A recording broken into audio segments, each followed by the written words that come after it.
भाई राम राम सभी को। सीईटी की जो हरियाणा सीईटी के बाद जो पेपर होना था अपना सिविल इंजीनियरिंग का, उसकी सारी डिटेल आ गई है भाई, A to Z। ध्यान से पूरी वीडियो देखो, सिलेबस से लेकर सारी चीज़ डिस्कस करेंगे वीडियो के अंदर। क्या कुछ है सिविल इंजीनियरिंग का और क्या कुछ सिस्टम चल रहा है और कैसी कुछ तैयारी कर रहे हैं या करनी चाहिए। और 2 महीने बाद तुम्हारा पेपर है, तुम्हें पता है 13 मई का तुम्हारा पेपर है। और मैंने तुम्हें पिछली वीडियो में ही बताया था पहला ये पेपर सिविल का होगा, तैयारी रखना। और 2 महीने के लगभग में तुम्हारा सिविल का पेपर हो जाएगा भाई।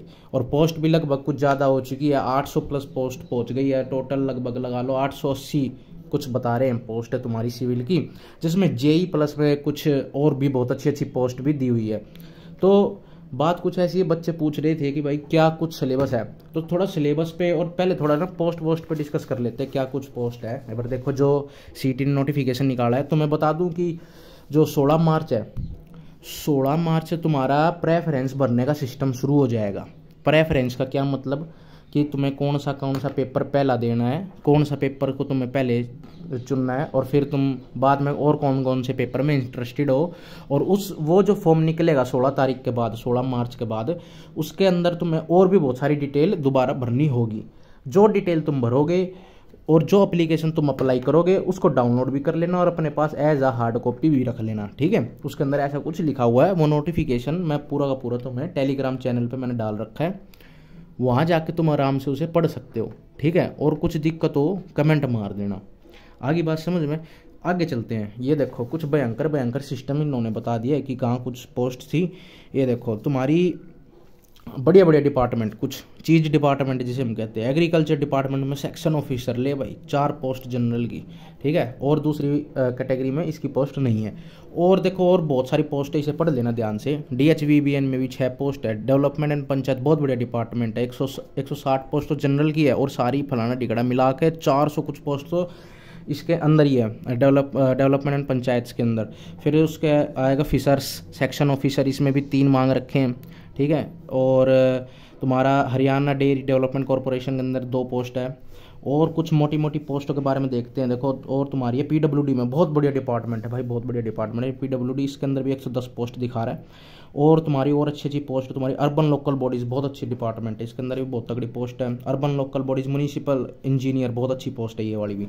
और जब वो फॉर्म निकलेगा 16 तारीख को, उसमें तुम्हें मैं देख के फिल करके या बताऊँगा कि कुछ हिसाब से फॉर्म वगैरह जो तुम्हें फिल करना है। इसके अंदर देखो कुछ 880 कुछ पोस्ट दिखा रहा है सिविल की। और अगर हम BCA की बात करें, जनरल की बात करें तो 350 लगभग है। SC की बात करें 250 के लगभग, 150 के लगभग आ रही है। 114 तुम्हारी BCA। और BCB की बहुत कम पोस्ट गई है, 67 पोस्ट गई है BCB की, ठीक है। और ऐसे मिला के लगभग तुम्हारी पोस्ट 880 कुछ बन रही है, ठीक है। ऐसे में क्या हो सकता है, देखो थोड़ा सा ये हो सकता है कि जो तुम्हारी कट ऑफ है BCB की वो थोड़ी ज़्यादा जा सकती है, ठीक है। जनरल की शायद कम जाए, शायद बता रहा हूँ मैं, क्योंकि पोस्ट जनरल में ज़्यादा दिखा दी है। आगे बात समझ में, आगे चलते हैं। थोड़ा सा अब सिलेबस के बारे में डिस्कस करते हैं। जो तुम अपना सिलेबस है सिविल इंजीनियरिंग का, क्या सिलेबस कुछ आया, बच्चे पूछ रहे थे भाई क्या सिलेबस है, क्योंकि कोर्स शुरू कर दिया था यूट्यूब पे। और जो कोर्स शुरू कर दिया था उसमें हमको सिलेबस का अंदाज़ा था, पर बिल्कुल एग्जैक्ट नहीं पता था।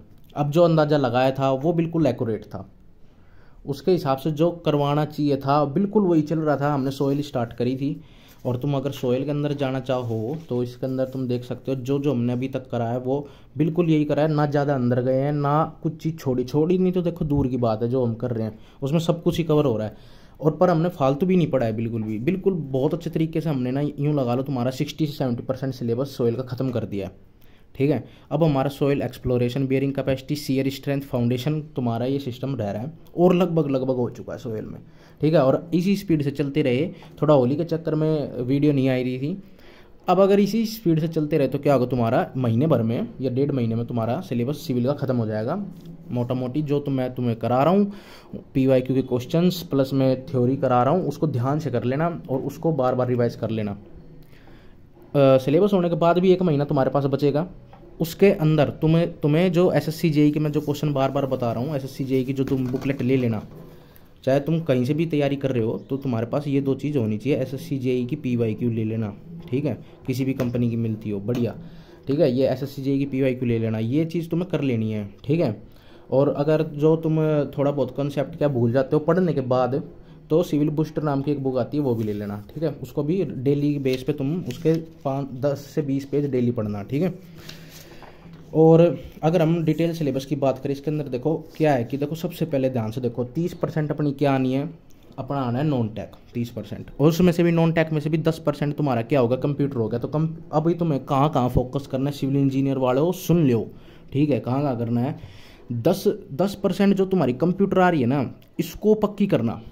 सिविल के बाद तुम्हें क्या पक्का करना है या सिविल के साथ तुम्हें क्या लेके चलना है वो चीज़ बता रहा हूँ, ठीक है। सिविल के साथ कंप्यूटर लेके चलो 10%, ये इस 10% को तुम लगभग 7 से 8% पक्का कर लो, क्योंकि देखो 2 से 3% क्वेश्चन ऐसे रहेंगे जो तुम पता नहीं कहाँ से पूछ लिए, पर मुझे ऐसा अंदाजा है कि ईजी आएगा। 10वीं क्लास के लगभग की जो 10th की बुक होती है, अगर है वो वाली रीड आउट मार लो, या कोई कॉम्पिटिटिव एग्जाम की आती है SSC वगैरह की, उसकी देख लेना, ठीक है। और कहोगे तो आखिरी में कंप्यूटर की भी क्लास चला देंगे, ठीक है। आगे 70% तो तुम्हारा सिविल है, उसको डिस्कस करेंगे। बाकी 20% में ध्यान दिया जाए तो जनरल अवेयरनेस है, रीजनिंग है, मैथमेटिक्स है, और जिसमें GS भी है, साइंस के अंदर मतलब सारी चीज़ आ जाती है तुम्हारी। और फिर उसके बाद अगर हम हरियाणा रिलेटेड हिस्ट्री पढ़ें फिर, और ज्योग्राफी, सिविक्स, इन्वायरमेंट, ये सब अथा सिलेबस है, बहुत ज़्यादा सिलेबस है 20% के अंदर। तो तुम इसके अंदर अगर तुम ज़्यादा फोकस बिल्कुल मत करना, ना सिविक्स में, ना ज्योग्राफी में, ना इन्वायरमेंट में, ना कल्चर, ना इकोनॉमिक्स, पॉलिटी वगैरह, इन सब में, हिस्ट्री वगैरह इंडियन में बिल्कुल भी फोकस मत करो। हरियाणा की हिस्ट्री पढ़ लेना एक तो, ठीक है। और क्या पढ़ोगे, रीजनिंग और मैथ पढ़ लेना, ठीक है। और साइंस के अंदर बायोलॉजी, केमिस्ट्री, फिजिक्स पढ़ लेना, ये चीज़ पढ़ लेना। इंडियन को अवॉइड कर देना, क्योंकि यूँ लगा लो 5 क्वेश्चन, और देखो करंट भी दे दिया इसके अंदर, करंट के भी 1-2 क्वेश्चन आ जाएंगे उसके अंदर, और तुम करंट कितना पढ़ोगे, करंट को भी अवॉइड करना, और लास्ट में जाके पढ़ लेना 1-2 दिन में हो तो। तुम इंडियन जीके को भी अवॉइड करना, उसके क्वेश्चन लगा लेना कहीं से, टेक्स्ट बुक वगैरह के जो ऐप वैप होते हैं उसके अंदर से तुम उसके क्वेश्चन लगा सकते हो, ठीक है। उसको पढ़ने की कोशिश मत करना, क्योंकि ना वो बहुत बड़ी चीज़ है, और उसमें से भी 5 क्वेश्चन मुश्किल मेरे ख्याल से मिलेंगे उस वाली जीके के, तो उसको अवॉइड करना। तुम्हें क्या पढ़ना है, हरियाणा जीके पढ़ लेना, इसके अंदर मैथ और रीजनिंग तुम्हारी अच्छी है, क्योंकि तुम इंजीनियर हो। इंजीनियर वालों की शुरू से ही भाई एनालिटिकल चीज़ अच्छी होती है, ये बात ध्यान में बिठा लो। तुम्हें ज़्यादा कोशिश की जरूरत नहीं पड़ेगी इस चीज़ में। 10-15 दिन दोगे तुम्हारा, रोज़ के 2 घंटे 1 घंटा दोगे तो मैथ और रीजनिंग तुम्हारी खत्म है, जब भी हो जाएगी, ठीक है। ये चीज़ कर लेना, हरियाणा हिस्ट्री कर लेना, और साइंस पढ़ लेना, ठीक है। साइंस के अंदर तुम्हें क्या पढ़ना है, फिजिक्स, केमिस्ट्री, बायो, ठीक है, ये चीज़ पढ़ लेना, ठीक है। वो बुक आती है, छोटी छोटी बुक मिलती है, वो SSC JEE में भी आती है जो साइंस, उनकी वे बुक पढ़ लेना भाई, ठीक है। उससे बाहर नहीं आता कुछ भी। और तुम्हें कंप्यूटर करना है। अब 70% सिविल पे आ जाते हैं। 70% अगर सिविल की बात करें तो यहाँ पे जो फ्लूइड मैकेनिक्स है, एक तो जो पीछे से बैकग्राउंड वॉइस आ रही है ना, उसको अवॉइड करना। आगे सुनो कि जो फ्लूइड मैकेनिक्स है उसके अंदर देखो अपना क्या है कि इसके अंदर क्या क्या इंपॉर्टेंट है, एक चीज़ मैं तुम्हें बताता चलता हूँ, ठीक है। देखो इसके अंदर प्रॉपर्टीज़ ऑफ मटेरियल, इसके अंदर प्रॉपर्टीज़ ऑफ फ्लूइड मैकेनिक्स के अंदर ये बहुत इंपॉर्टेंट है। हाइड्रोस्टैटिक प्रेशर, इसके अंदर क्या है कि अगर कोई क्वेश्चन आ सकता है तो प्रेशर निकालने का क्वेश्चन आ सकता है इस पर, अगर आए तो 1-8%, ठीक है। नहीं तो इसका जो कॉन्सेप्ट है बहुत छोटा है, हो जाएगा ये भी खत्म। मेजरमेंट ऑफ प्रेशर, ये इंपॉर्टेंट है, ठीक है। और अगर हम आगे करें तो फ्लो मेजरमेंट के जो इंस्ट्रूमेंट है, एक तो उनके बारे में पढ़ना यहाँ पे इंपॉर्टेंट है। और यहाँ पे फ्लो थ्रू ओपन चैनल भी दिया हुआ है, चलो ठीक है, ये फ्लो थ्रू पाइप्स एक इंपॉर्टेंट हो जाएगा, ये भी हम पढ़ लेंगे बाद में, ठीक है। आगे चलते हैं। आगे अगर हम स्ट्रक्चर मैकेनिक्स की बात करें, इसके अंदर मटेरियल एंड सिंपल स्ट्रेन, ये तो पहला टॉपिक तो तुम यूँ लगा लो इंट्रोडक्शन, जो भी सब्जेक्ट का वो सारा रट लेना। जो पहले चैप्टर्स होते हैं जितने भी सब्जेक्ट्स के प्रॉपर्टीज़ के हो गए, ठीक है, वो सारे तुम्हें करने हैं। अगर हम आगे बात करें कि तुम्हारा इसके अंदर क्या इंपॉर्टेंट है, shear force and bending movement important हो जाएगा, ठीक है। बेंडिंग स्ट्रेस इन बीम में हो जाएगा, ठीक है। MOI निकालना भी आना चाहिए भाई। देखो ये तो जो सोम वाला सब्जेक्ट है ना, स्ट्रक्चर वाला, ये तो बड़ा इंपॉर्टेंट रहता है, ठीक है। और अगर मैं सोचूं स्लोप डिफ्लेक्शन के जो फॉर्मूलेज होते हैं, एक तो वो पढ़ लेना, आ जाते हैं सिंपल, ठीक है। और क्या आ सकता है, बस ये थोड़ा इंपॉर्टेंट हो गया। आगे चलते हैं। सर्वेइंग की अगर हम बात करें तो इंट्रोडक्शन, ठीक है। और एक तुम्हारी कंपास सर्वे इंपॉर्टेंट है, ठीक है। तुम्हारी इसके अंदर लेवलिंग इंपॉर्टेंट है भाई। देखो इसमें थियोडोलाइट सर्वे थोड़ी इंपॉर्टेंट हो जाती है। Use of modern survey, equipments के बारे में थोड़ा पढ़ लेना यहाँ पे, ठीक है, ठीक है। प्लेन टेबल भी भाई, प्लेन टेबल भी हाँ करनी तो जरूरी है। कर्व्स वगैरह देखो, चेन सर्वे भी तुम्हारी यहाँ इंपॉर्टेंट हो जाती है। आगे चलो, कंस्ट्रक्शन मटेरियल्स भाई, ये तो पूरा ही इंपॉर्टेंट है। मटेरियल्स में कहीं से भी कुछ भी पूछ सकते हैं, ठीक है। पेंट और वार्निश इतना कुछ खास नहीं है, तो तुम सीमेंट को तो, cement is very very very important बता रहा हूँ। इंपॉर्टेंट तो देखो पूरा सिलेबस ये तो मैं कराऊंगा, मैं चिंता मत करना इस बात की कुछ छुटेगा, इससे फालतू ही कराऊंगा, ठीक है, अगर मैं करवा रहा हूँ तो। आगे देखो, आगे क्या है कि जो वेरी इंपॉर्टेंट है, building stones, building trials and cement and lime, बड़ा इंपॉर्टेंट, ठीक है।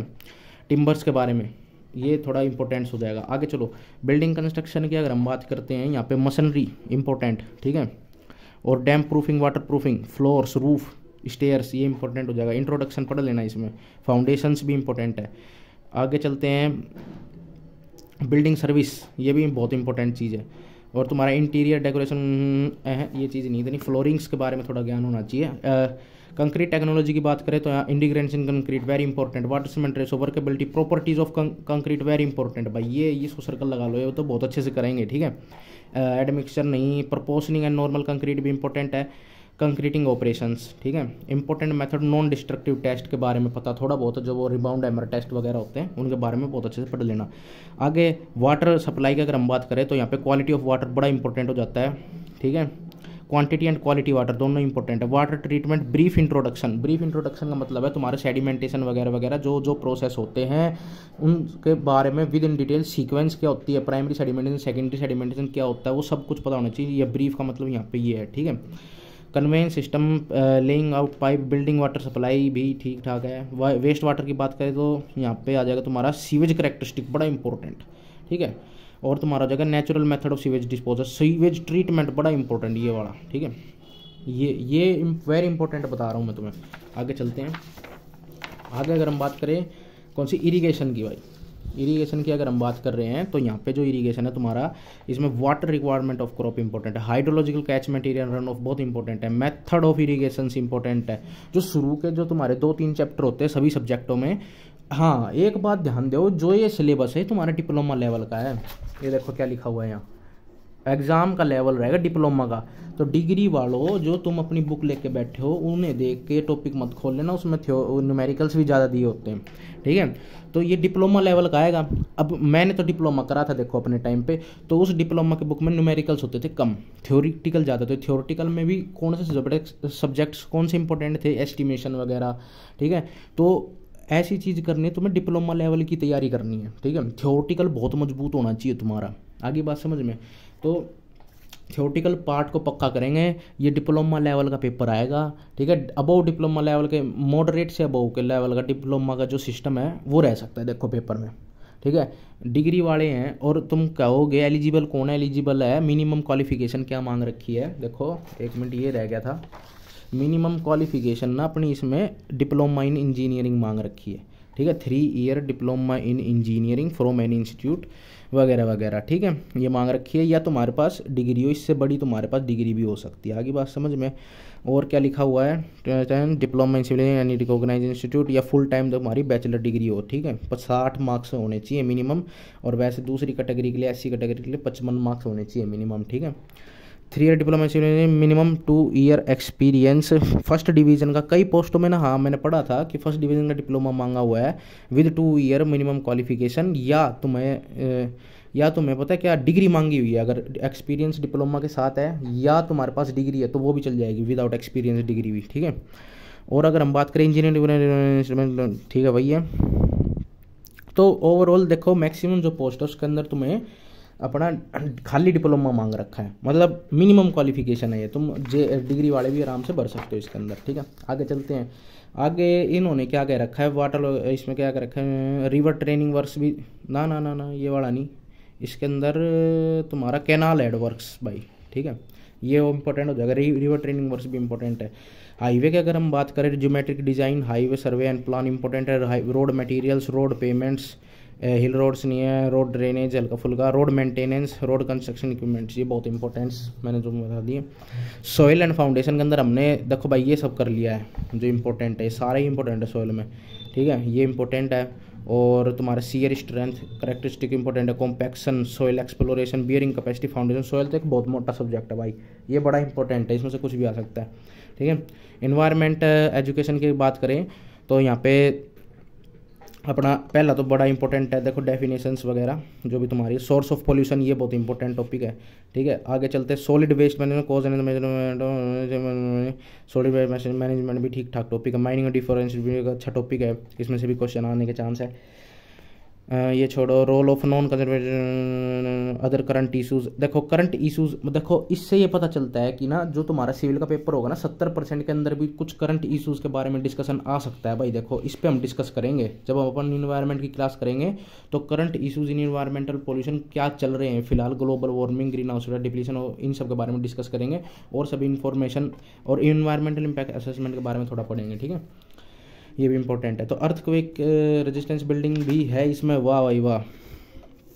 तो इसके अंदर क्या कुछ कह रखा है, इन्होंने कह रखा है कि एलिमेंट ऑफ सिस्मोलॉजी पहला इंपॉर्टेंट है, ठीक है। इसमें सेक्शन हो गया, हाँ थोड़ा आईएस कोड के बारे में ज्ञान होना चाहिए कि कौन सा आईएस कोड किस चीज़ के बारे में बता रहा है सॉरी। तो और डिजास्टर मैनेजमेंट जो तुम्हारा सब्जेक्ट था ये भी इंपॉर्टेंट है। सेस्मिक प्रोविजन, ये सारे आईएस के जो आईएस कोड है अपने उसके जो प्रोविजन दिए हुए हैं वो सारे पढ़ेंगे इसके अंदर, मेरे ख्याल से उसी के अंदर से अर्थक्वेक का क्वेश्चन बनेगा। आगे चलते हैं रिपेयर एंड मेंटेनेंस के अंदर, बिल्डिंग के अंदर, इसके अंदर agency causing investigation diagnosis defects, ये इंपॉर्टेंट है, ठीक है। और डिफेक्ट्स इन रूट कॉजेज, ये भी इंपॉर्टेंट एक टॉपिक हो सकता है। और है तुम्हारे पास क्या है, और अगर हम बात करें आगे है materials and repair maintenance, materials and remedies to measure the building defects, ये भी इंपॉर्टेंट है। इसमें क्या रखा है important note, the weightage as mention against the syllabus is tentative and may vary. देखो जो ऊपर जिस हिसाब से सिलेबस दिया हुआ कह रहे हैं कि तुम्हारे इसमें वेटेज है अलग अलग सब्जेक्ट की अलग अलग हो सकती है, ठीक है। ऐसा नहीं कि सभी सब्जेक्ट में से 10-10% आ गया भाई, ऐसा कुछ नहीं है, ठीक है। क्या पता किसी में से आए ना किसी में से बहुत ज़्यादा आ जाए। तो मैंने तुम्हें इंपॉर्टेंट बता दिया क्या चीज़ तुम्हें पक्की रखनी है, ठीक है। और अगर हम बात करेंगे इस पोस्ट की डिटेल्स के बारे में, तो तुम्हारे को इस PDF भी तुम्हें मिल जाएगी टेलीग्राम के ग्रुप के अंदर, और तुम्हें वहाँ से ये रीड कर सकते हो। और हर डिपार्टमेंट के लिए क्या कुछ क्वालिफिकेशन की ज़रूरत है, जैसे 1 2 3 4 5 6 अलग अलग नंबरिंग दी हुई है, उसी के हिसाब से यहाँ पे अलग अलग नंबरिंग दी हुई है कि क्या क्वालिफिकेशन चाहिए, इनको भी रीड आउट कर लेना। क्योंकि बाद में जब मेरे ख्याल से पेपर हो जाएगा उसके बाद जब प्रेफरेंस भरेंगे जो तुम्हारे पास क्वालिफिकेशन है उसके हिसाब से तुम सिलेक्ट हो गए, ठीक है, कि तुम्हें कौन से डिपार्टमेंट में जाना है। तो ये बहुत बढ़िया बात है, HSSC ने कर दिया अच्छे तरीके से, टेंटेटिवली तुम्हें डेट दे दी है कि तुम तैयारी कर पाओ। 2 महीने हैं भाई, और कहीं ध्यान ना लाओ, पढ़ाई में ध्यान ला लो, सिस्टम हो जाएगा, सिस्टम मिल जाएगी, नौकरी वोकरी मिल जाएगी, कुछ सिस्टम हो जाएगा, फिर तुम्हारा जीवन बन जाएगा कुछ, ठीक है। तो सारी चीज़ बता दी है। 13 मई का पेपर है, कोर्स चल रहा है यूट्यूब पे लाइव, थोड़ा और उसकी क्वालिटी को इंक्रीज़ करेंगे क्योंकि शिकायत आई थी कि क्या है कि थोड़ी क्वालिटी में गड़बड़ है अपने कोर्स की। पर हाँ देखो जो पढ़ा रहे हैं उसकी क्वालिटी में गड़बड़ नहीं है, थोड़ी सी क्वालिटी का मेरा कहने का मतलब ये है कि जो अपन मटेरियल यूज़ कर रहे हैं समझाने के लिए थोड़ा सा क्लियरिटी नहीं है वीडियो में, उस चीज़ का भी ध्यान रखा जाएगा आगे से, और तुम्हें और अच्छे से कार्रवाई करी जाएगी। क्योंकि भैया अभी स्टार्ट करा है यार, बात ऐसी है, सिस्टम ऑनलाइन का सिस्टम अभी स्टार्ट करा है, नहीं तो ऑफलाइन पढ़ाया करते। तो अभी इसमें और एनहेंसमेंट डे बाय डे होती जाएगी, उसकी चिंता मत करना। पर जो तुम्हारा पढ़ाई का स्टडी का कंटेंट दूंगा, स्टडी का जो तुम्हारा कंटेंट चलेगा वो तुम्हारा बहुत ही तगड़ा चलेगा भाई, ठीक है। स्टडी का जो कंटेंट चल रहा है ऐसा कंटेंट मेरे ख्याल से मिलेगा नहीं। और जो ये तरीका है कि क्वेश्चंस के थ्रू टॉपिक रिवाइज करो, ये बहुत अच्छा तरीका है फिलहाल, ठीक है। बुक्स वगैरह पढ़ते रहो, कोई भी डिस्कशन करना हो टेलीग्राम के ग्रुप पे आओ, वहाँ डिस्कस करेंगे, ठीक है, चिंता की कोई बात नहीं है। आगे बात समझ में, और फालतू कोई समस्या हो तो बता देना कमेंट में, ओके। तैयारी में खैर दो, कहीं ना जाओ, शादी ब्याह बहुत आएंगे अभी सीजन में, मत जाओ, कोई फ़ायदा नहीं। चाहे घर में हो मत जाओ, कमरे में हो जाओ, ताला ला लो, ठीक है, ताला लगा लो, ताला मत जाओ कहीं भी अपने गेट के, कोई फ़ायदा नहीं। फिर गेट खोलना जब सिलेक्शन होगा, जीप हमने सारे बुला ले जाएंगे, आ जाओ भाई आ जाओ, कोई दिक्कत ना आया तो ईब आ जा, ठीक है। ईब चले, ईब मत जाने, ईब चाहे दुनिया को कहते हो रे भाई रे आया नहीं तू, मत जाओ भाई, कहीं मत जाओ। एक बार ही कहने गए, फिर उसके बाद तुम्हारा जब वो सिलेक्शन हो जाएगा सब पकड़ के लेके जाएंगे, गाड़ी आएगी लेने, नुकल्ला मैं गाड़ी भेजूँ, ठीक है। कितने मत जाओ, कितने भी मत जाओ भाई, ना घूमने जाओ ना फिरने जाओ, कोई फ़ायदा नहीं, कुछ नहीं रखा। माइंड डाइवर्ट होता है, कभी नहीं सोचते हो एक दिन हांडी आते अपना सिस्टम हो जाएगा। जिम जाओ, मंदिर जाओ, लाइब्रेरी जाओ, बात ख़त्म, ओके बाय।